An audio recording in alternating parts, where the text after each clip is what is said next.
I will put this man's body of work up with anybody else's. We're talking big and small screen, Platoon, Wall Street, Point Break, 7, Office Space, Any Given Sunday, Scrubs, The Rock, and we're not even talking about his stage work, which I've personally seen in Glengarry Glen Ross. And then there's the Stand Against Evil original horror comedy series on IFC. Season 2 finale airs tomorrow night at 10 p.m. again on IFC. Johnny C. McGinley, love seeing you here, brother. Rich, I love getting out of the blocks nice and quick, but I'd like to stop for a second. I noticed before I came down here, I was watching you in the garage. We have a big, 70-incher in the garage. Yeah. You look so damn good right now. You really do. Is that right? The facial hair's working. Then you put the glasses on. You look like Sean Connery in Raiders. You have a whole thing going. You're defying gravity. Look at you. You look good. I'm wearing the glasses, and I've got the facial hair. Susie it works on TV. That's all I can tell you. All right, I'll take it. You look young and firm. Is it high definition that you yeah, have in the garage? of course it is. Yeah. Is that where you watch? Are you watching your Giant games in there? Yeah. Okay.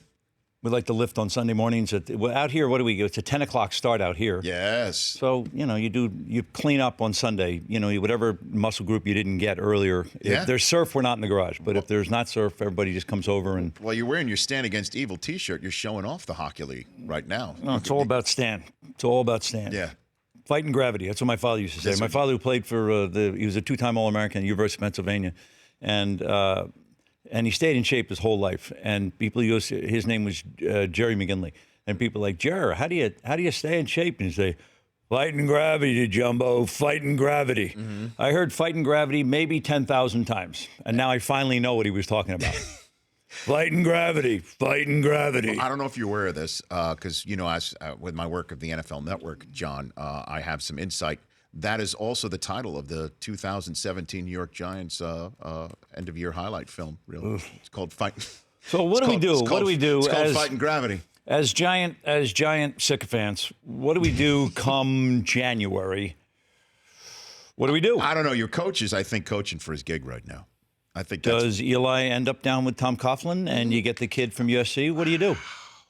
Is that too radical? Yes. No. I don't think it's too radical. That's the move. Do you have to extend plays in the NFL with your feet now, or are you no longer relevant if you can't do that? You have to. You have to. Here's what few people I mean, that kid Case Keenum all of a sudden he looks fantastic. But and I swear, you just watch the next Patriot game. Brady's doing the same thing. Now he's not rolling out, all right, like you're seeing all of these pockets being moved, but he is sidestepping the rush. I'll take that. He has taken 1 or 2 steps to avoid things that you would think a 40-year-old is not. But and we're not Breeze doing is doing that in the Meadowlands. same thing. I don't know what in the hell happened. And I know everybody got hurt, and I know all that. I'm not talking about that. I'm talking about in the new NFL 2017. Yes. Don't you have to be able to extend plays with your feet? Yes.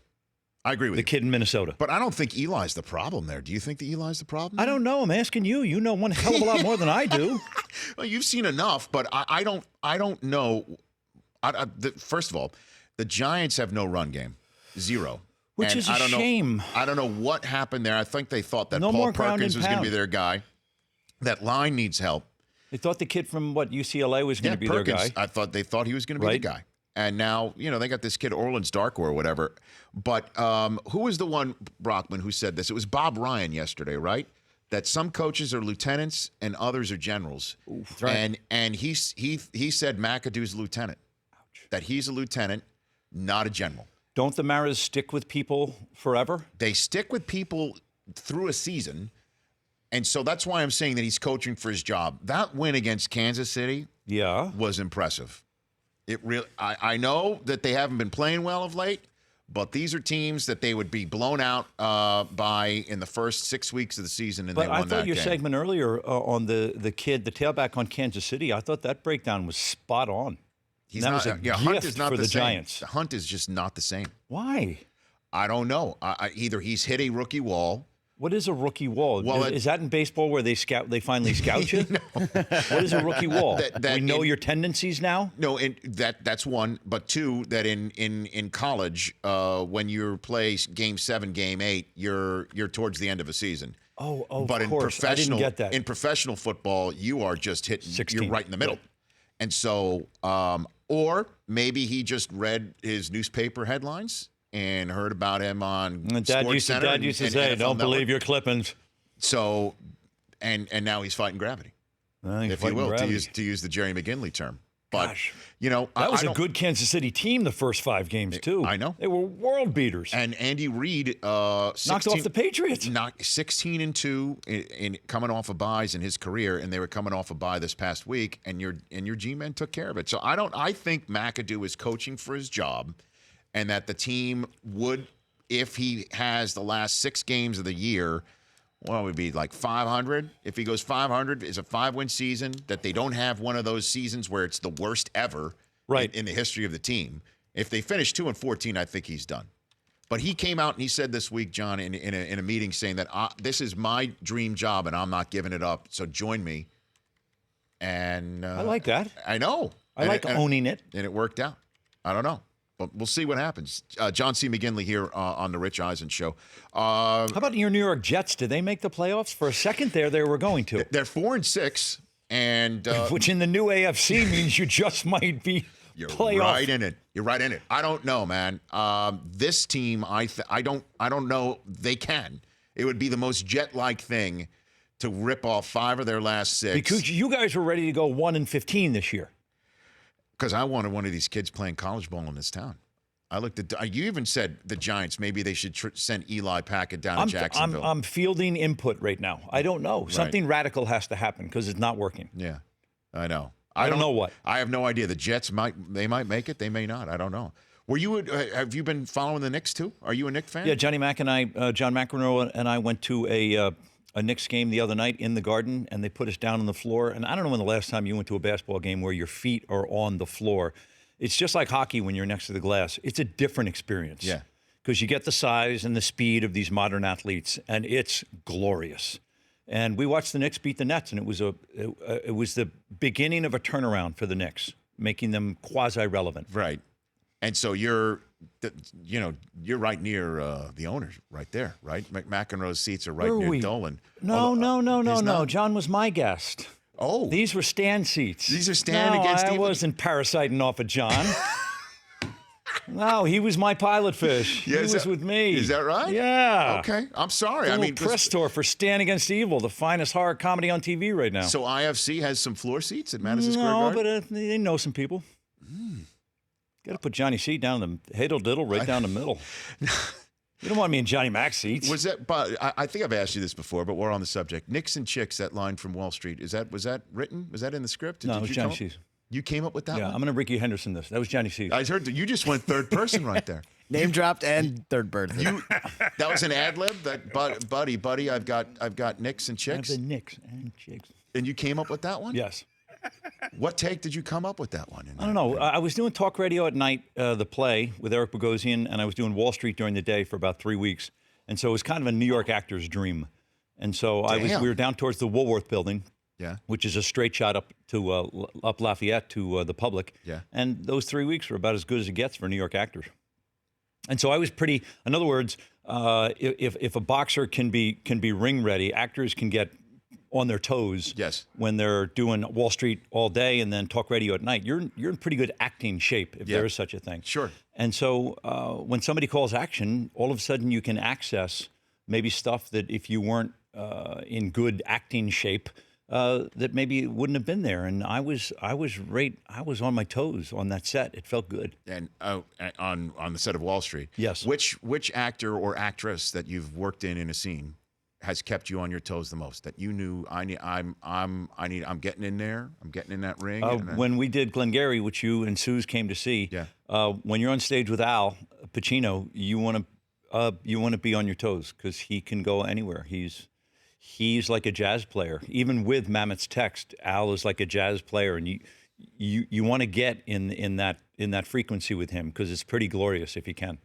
Because I'd imagine too, because we talk about it all the time with athletes. Like, hey, I'm in a huddle with Breeze. I'm in a huddle with Brady. I'm in a defense with Ray Lewis. I cannot not do my job. I cannot let this person down. I find that if you can get in your own flow state, whether that's in sports or on stage at the Schoenfeld where you guys came to see Glengarry, or on a set with Oliver, if you can get in your flow state, it'll meld. So is that If you're trying to piggyback someone else, that's hard because Right. that's hard. You know where they're going. So if you can find a flow state, I talk to athletes about it all the time, and that's where the glorious stuff is. like being in the zone, that sort of thing? Yeah. Shrinks call it the flow state. The flow. In flow. And which Stone movie left you, I guess, spent the most? Platoon, by far. Why is that? Because we were there during a revolution, and it had been postponed for a year or two. And when we finally got there, Marcos wouldn't leave, and there were 12-year-olds walking around Manila with AK-47s, and it was really scary. It was real. So when somebody called action, if you had to act like you were scared, you didn't have to act. It was spooky. No kidding. And then because he shot it in sequence, which is unheard of, as the characters died, they left. And so by the end of the film, there was about 4 of us still standing. And, 3 months later, and there's 4 of you. And there's a revolution and a threatened coup every Thursday. Yeah, I was spent after that. That was for real. But Oliver captured it. All of that would be for naught if the lens didn't pick it up. But Oliver picked it all up. John C. McGinley here on the Rich Eisen Show. So let's talk Stand Against Evil. You're really proud of this. I see how much you tweet about it and what's being written about it. Critics freaking love this thing. What's it been like for you on IFC doing this show? IFC put as much slack in the leash as we wanted. So the trade-off is we'll give you no money to do this show, but we'll give you creative autonomy. Do you want to do it? And Dana Gould, who created Stand Against Evil, ran the writer's room in The Simpsons for about 10 years, which is unheard of. And his whole time, those 10 years, he just wanted to do Stand Against Evil. You want to be with that guy. And so we go down to Atlanta. We shoot 8 episodes a year, which is the new normal. In other words, when we're doing Scrubs, it was 24 episodes a year. But we do 8 episodes in 4 weeks and 4 days, which is preposterous. But I have all the actors rehearse it like a play, and we get them down to Atlanta, and we crank. And the show's off the chart. It's the biggest hit on IFC. And tomorrow night's the finale of the second season. And it's ridiculously ambitious. And all the 14 episodes we did before tomorrow night yielded this 2-episode finale. No kidding. Which is so great. It's so great. Everything we took away from the first 14 just realized fruition. Everything we wanted to do is in the last 2 episodes, which is a nice thing to be able to say. 10 p.m. Eastern on IFC. Again, that's tomorrow night, Wednesday night. Before we let Johnny C go, you put something on our Twitter handle shortly before he stepped, by the way, on our Callaway Corner putting surface and jarred. How many did you jar? 7. And you asked these guys, what's the record here? The record's 8. By which? By the long way, not the short way that he was doing. Which guest had it? Which guest made 8? I have the record. Oh. Yeah. A guest. There You should be 2 columns. Exactly. It should be staff, guest. Well, you tell me, John. Coconut, guest. You tell me, John. I mean, how should I handle the fact that I have a member of the staff subverting guests' accomplishments? No, the way I'm taking it is to have the record. Like, shouldn't they be working? Oh, geez. Hello, Poker Tell. oh, I'm carrying aces. I hold the record. Oh, my God. Sometimes you got to show your hand, Johnny. Shouldn't you be working on poll questions? Or in the case of Eric, working on some stats for us? Wow. Sure. You guys are just rolling putts around. After hours. All right. Get to the poll question here. Okay, great. So Johnny, you had some fantastic slicked back hair as the head of the LA Bureau in Point Break. And it kind of got me thinking, who wore it best? Yeah. You in Point Break or Ben McAdoo? In real life. Or who inspired who? Good point. Great point. We did that a few years ago. Yeah, a while ago. Maybe he is channeling you, John. Maybe he's Look, I got broad shoulders. Ben can jump on board. I'm a family man. I can carry the load. If Ben and the G-men need to get on these, I'm fighting gravity. Let's go. What are people saying? It's Johnny C, right? He's crushing this. I think so. Yeah, I don't think it's picked up much steam yet. I just thought it was hilarious. It's true. It's true. John, love having you here. Thanks. Love being here. Thanks. You're for the coming. best. Say hi to your lovely wife Nicole and enjoy your Thanksgiving holiday. Come back. Don't be a stranger. I'm all about the gravy. Please do that. Oh, is that right? Oh, really? You're a if gravy I could, guy? I'd pour it over myself. Why don't you? It's not appropriate around the girls. What about pie? What's your best pie? I'm not a pie guy. Not a pie I told you, guy. I'm a gravy guy. Wow. Yeah. You can be both, by the way. He only puts whatever food you can serve in a boat. That's it. You Correct. can't serve pie in a boat. Correct. Right? I'm a gravy guy. You haven't tried stuffing, yet. You can put stuffing in a boat. You put gravy in a boat. Pie in a boat. Doesn't work. No. Thank you. Bingo. Stand Against Evil on IFC, 10 p.m. Eastern on IFC tomorrow night. The Rich Eisen Show, weekdays at noon Eastern on Audience.